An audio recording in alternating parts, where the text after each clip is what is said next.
Welcome back to another one of my videos. Today I am talking about the top 10 things that will shock you about New Zealand. This is coming from me. I'm a local, I live in New Zealand, I live in little old Christchurch, and I've thought of a few things that people often think about when they think of New Zealand. So here we go. The first thing, getting off of the plane at the airport when you come to New Zealand, is that you'll notice that we have very strict biosecurity rules. This will kind of shock you because this is something that I didn't notice when I've been to other countries, but coming into New Zealand you have to declare anything that's like remotely nature related, anything wood, anything food, anything like that. They will fine you on the spot instantly $400 if you're found with even like a piece of fruit in your bag. So that will shock you a little bit about New Zealand, how strict we are with our biosecurity rules. The second thing that's going to shock you a little bit about New Zealand is that obviously we have this association with Lord of the Rings being shot here, these magnificent sceneries, which yes, we do have absolutely magnificent sceneries, but the thing is, it doesn't look like that, for example, in the main cities. You're going to fly probably most likely into Auckland, even coming to Christchurch. They just look like regular cities. There's really not a lot to see when you go into the cities. And so if you want to actually see those amazing landscapes, you have to actually get out kind of into the wild, so to speak. So for example, if you're, it's quite known that a lot of the beautiful things in New Zealand are, I don't want to say like most of them, but definitely the South Island, right, is known for like, majestic mountains and bush and all this kind of thing. But the thing that's going to shock you is that it's not like on the main road. Like, you actually have to get into nature and into the wild to actually see those things. So for example, if you drive from Christchurch, which is like the main city in the south, like the biggest city, say in the South Island, down to the bottom of the South Island, which is Dunedin, if you drive on that main road, which is like about 4 or 5 hour drive, you are going to see dairy farm after dairy farm after dairy farm after dairy farm. Like, it is just paddocks non-stop all the way. So don't think that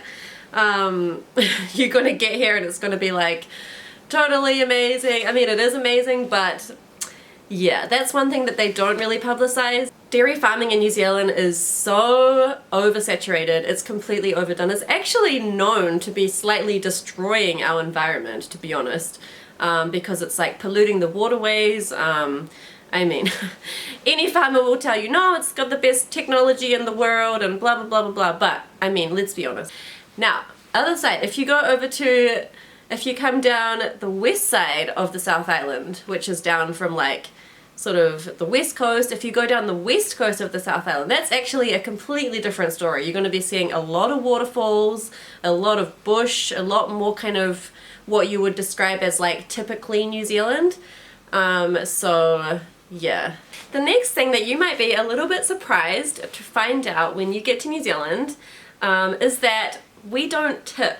Okay, at all. Like, we don't tip. That's not a thing here. Okay, so you'll notice that, like, for example, and when like, if you go into a restaurant, right, and you buy some lunch or you buy some dinner, there's a price on the menu, and that's it. At the end, you go up to the counter and you pay that price. You are not expected to pay anything additional at all. Okay, so the price that you see is the price that you pay, including GST, which I found so strange because I went to the United States once. No, actually not once, like a couple times, like 3 times now. But I've been to the United States and it always throws me off, like you go into like Starbucks to buy a sandwich, say, and it's like advertised for like $8 or something, and then you get to the counter to pay for it and they charge you $10, and it's like, what? Isn't it $8?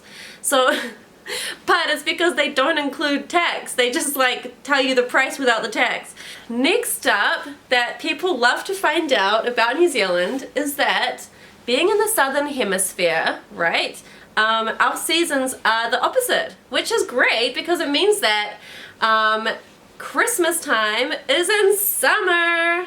So that's so super exciting. People are like, I don't know, like, I've heard people be like, what? That's so weird. I can't believe Christmas is in summer. How do you do that? Okay, for us, it's totally normal. We grew up with Christmas being in summertime. So for us, traditionally Christmas is associated with summertime. Like Christmas to me is like a hot sunny day with like lots of presents and like an outdoor barbecue or like a big pizza feast, you know, and then we all stuff our faces and then lay on the beach to like for like the rest of the afternoon.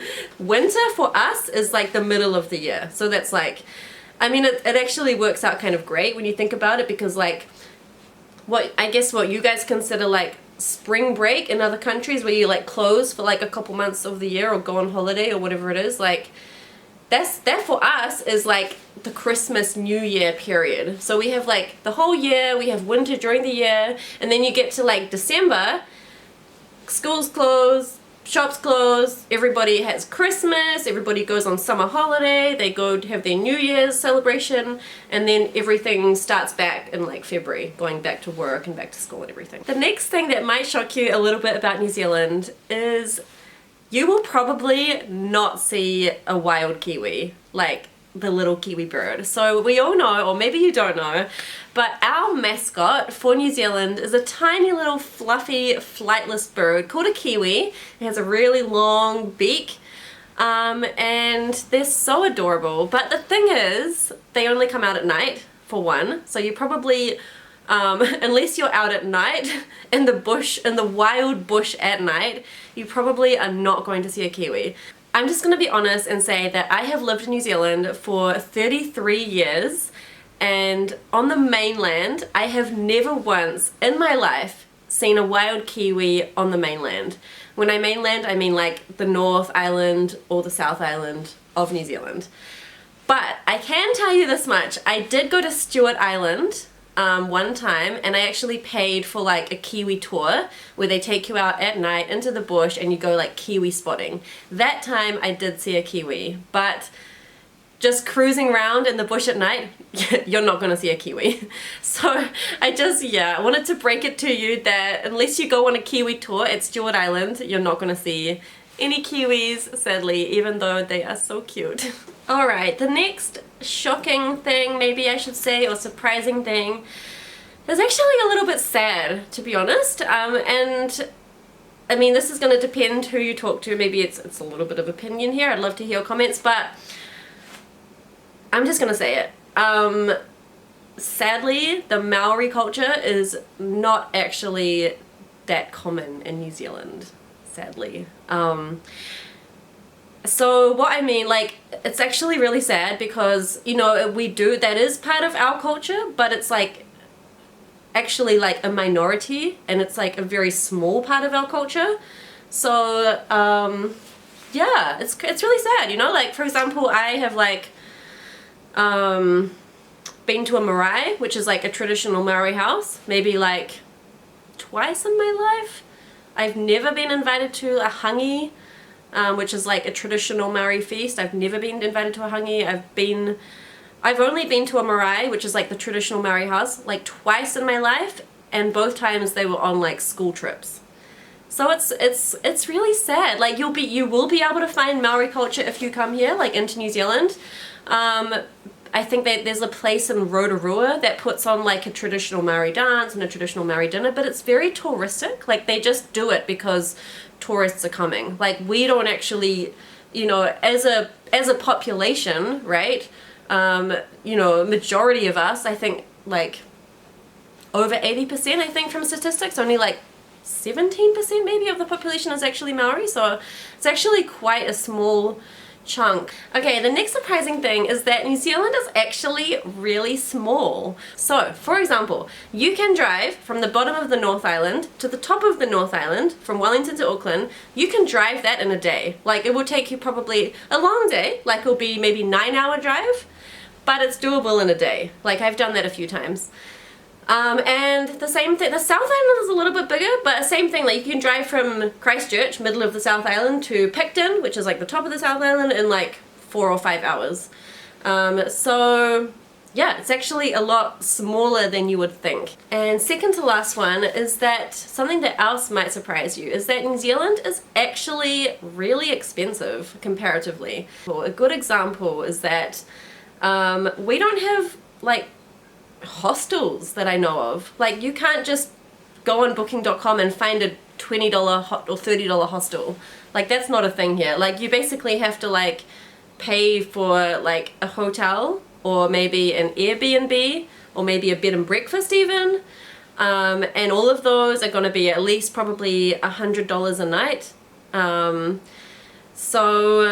Yeah, same with food. Food costs are actually really expensive here. Yeah, a lot of Kiwis at the moment are struggling with like paying their grocery bill because the grocery prices keep going up and up and up. So that's the thing, is that it's actually really expensive to live here. Same with petrol, housing. A lot of us can't afford houses. I mean, but yeah, especially for tourists, I would say, or anyone that's looking to come here, it is genuinely really expensive. And the last point I want to say that you might find shocking about New Zealand is that even though we are a first world country, we're developed, etc., etc., there is still poverty here. There is still, yeah, I'm gonna make another video about this, about, there's a couple of big problems that the media don't tell you about New Zealand, that I'm gonna make a video about, a subsequent video. But yeah, one of the things is that there is poverty here. There are genuinely people that struggle to eat.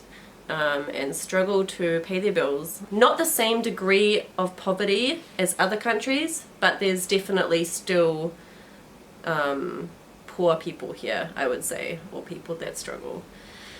Alright, so that's probably all I'm going to say about this video. I've got plenty of more that I want to tell you about. I want to tell you about all different things about New Zealand and about other countries and all different things that I've learned about. So yeah, feel free to subscribe or like the video or whatever you want to do. So have a good day!